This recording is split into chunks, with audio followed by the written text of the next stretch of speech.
from scratch. No. I get so many emails, and many of them from Europeans and Americans, Germans, French, Holland. Sheikh, we want to come to your village. I say, go to any village where Muslims live. And you must have a joy in your heart to live with your own Muslim brothers and sisters. Don't run away from them. Go to any village located in the remote countryside. And then when you get there, try very gently to transform it into a Muslim village. You know you're in a Muslim village when you get rid of the paper money and you're using sunnah money. And if you fail, then go to another village. Next question, how can I become your student? MashaAllah, I was a student of a great teacher. Who was my teacher? Maulana Dr. Muhammad Fadlur Rahman Ansari, rahimahullah. Go to the internet, go to Google and write his name.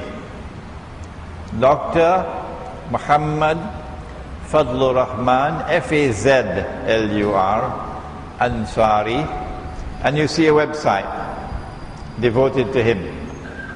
And over there you'll see his books. And you see his major work, the Quranic foundations and structure of Muslim society. But before reading that book, I suggest you go to the pharmacy and buy a bottle of Tylenol tablets. You don't have Tylenol? What do you have? For headache. What tablet do you use for headache? Tylenol? Panadol. Ah. Go to the pharmacy and buy a bottle of Panadol tablets, because he writes in a very difficult style. You get a headache. But it's a great work. Great book. And if today, by Allah's kindness, I am preaching the religion the way I am, it is because of that great teacher. You want to be my student? This is what you have to do.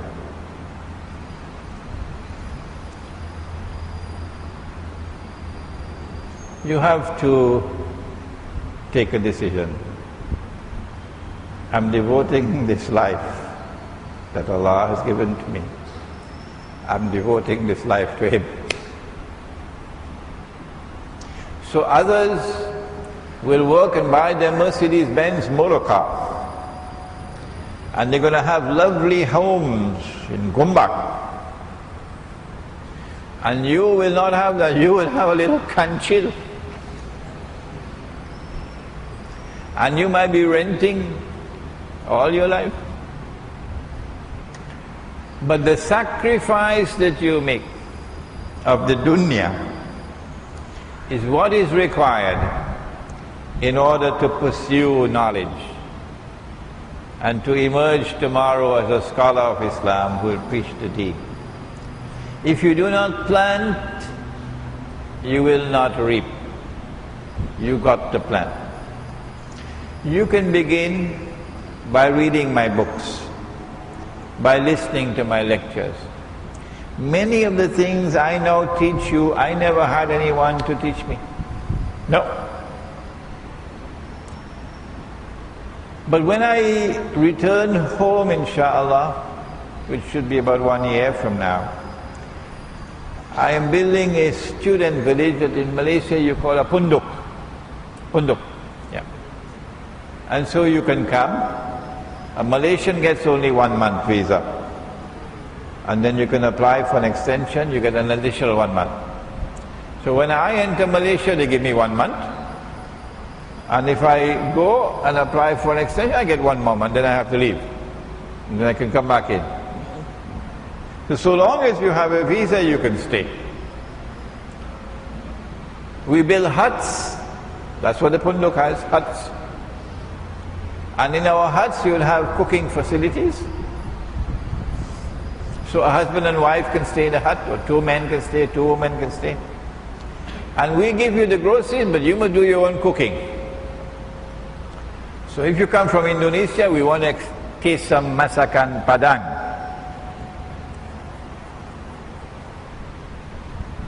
So you do your own cooking. You have no expense other than your travel expense. And we will teach over a period of 3 weeks. One course of lectures, one subject, would take about 3 weeks. Sometimes 2 weeks, sometimes 1 month. And so you choose which one you want to attend. And you take leave from your job and you come, inshallah. Is Imam Mahdi, or where did you study Islam? My teacher established an institute of Islamic studies in Pakistan called the Alimia Institute of Islamic Studies. But this was not your normal Darul Ulum. No. Because when I was a student in that institute, I had teachers coming to teach me the Islamic philosophy of history. Where in a Darul Ulum today would you find students being taught the Islamic philosophy of history? It is because Dr. Burhan Ahmad Farooqi rahimahullah had a PhD in philosophy. He taught me the Islamic philosophy of history from the Quran. That today I can give the lecture Islam and the end of history. Go onto the internet, YouTube, and you can listen to it. In our institute we studied the Islamic philosophy of science. In that institute we had to study the foundations of modern Western civilization. Which is why I am comfortable now when I study modern Western politics, Western economics, monetary economics and so on, because I got the foundation from the Alimia Institute of Islamic Studies. May Allah bless my teacher of blessed memory, rahimahullah. Is Imam al-Mahdi already born? I don't know. No one knows. And the only way you will know that is if Allah informs you. He's not informed me. But secondly, and this is not arrogance,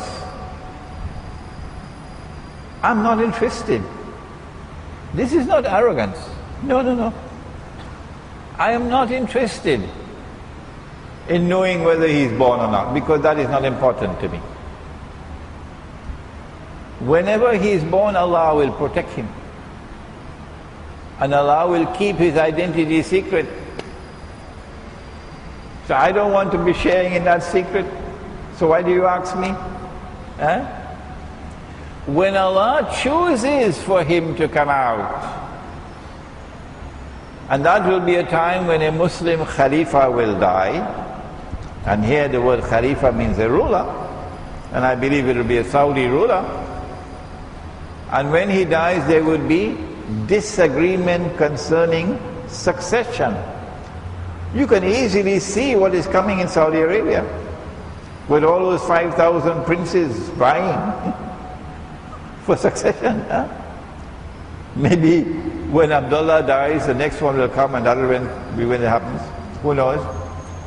It is at that time, when there is disagreement concerning succession, that a man will come out of Medina and hurry to Mecca. So he's not coming out of Indonesia, coming out of Medina and hurry to Mecca. Okay? That would be Imam al-Mahdi, who will proclaim himself to be Imam al-Mahdi. My opinion is that we're still about 20-25 years away from that event. Next question. The Prophet said that Dajjal will not enter Mecca and Medina. Dajjal will not enter Mecca and Medina. The angels will prevent him from entering. And I say that Dajjal is already in Mecca and Medina. If you go to perform Umrah, you see Dajjal everywhere you turn.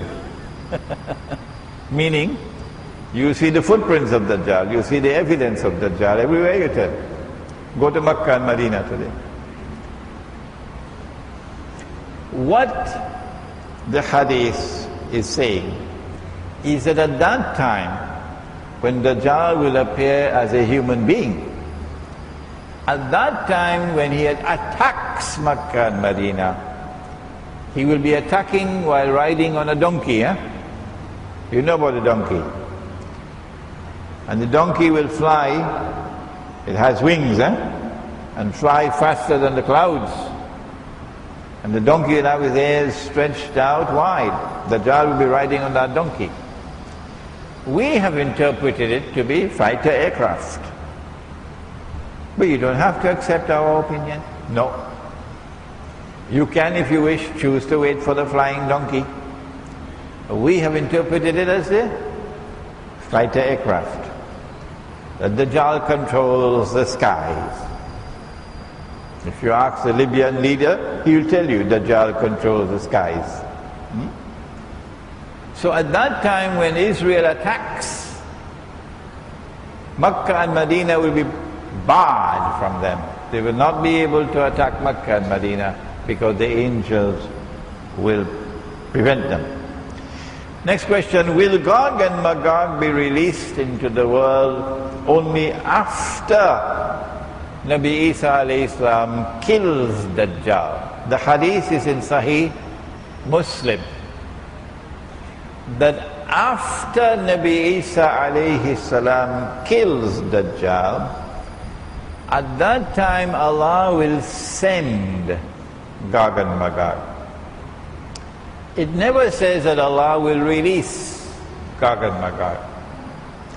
The word for release is located in the Quran. In Surah Al-Anbiya, وَحَرَامٌ عَلَى قَرْيَةٍ أَهْلَكْنَاهَا أَنَّهُمْ لَا يَرْجِعُونَ حَتَّى إِذَا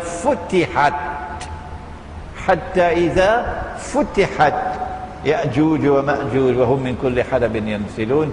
There is this town, Allah destroyed it, the people of the town were expelled, Allah placed a ban on them, they could never return to that town to reclaim it as their own, tabule,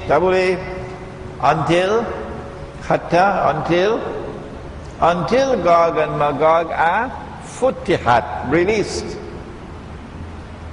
And then they spread out in all directions, and with their invincible power, they take control of the world. They've already done that now. Then you see these people returning to the town to reclaim it. Which town? My answer is Jerusalem. You don't have to accept my answer. No. So this word is in the Quran. And that word in the hadith is ba'atha, to send. At that time when they sent, whatever is left of the water in the Sea of Galilee, they will start to drink it and it will be dry. The Sea of Galilee will become dry at that time. The Sea of Galilee is now close to drying up. So Gog and Magog are not going to be released after Nabi Isa alayhi salam comes and kills Dajjal. That is false. Next question, it is mentioned in the hadith of the Prophet that when the sun rises from the west, the door of Tawbah will no longer be open. How would you interpret this hadith, having stated that the sun has already risen from the west? My view, my understanding of this sign of the last day, you know the 10 major signs. I'm not going to test you tonight, so you get away. Number 1, Dajjal. Number 2, Gog and Magog. Number 3, the return of the son of Mary. Number 4, Dukhan, smoke. Number 5, Dabbatul Ard, the creature, the beast of the land. Number 6,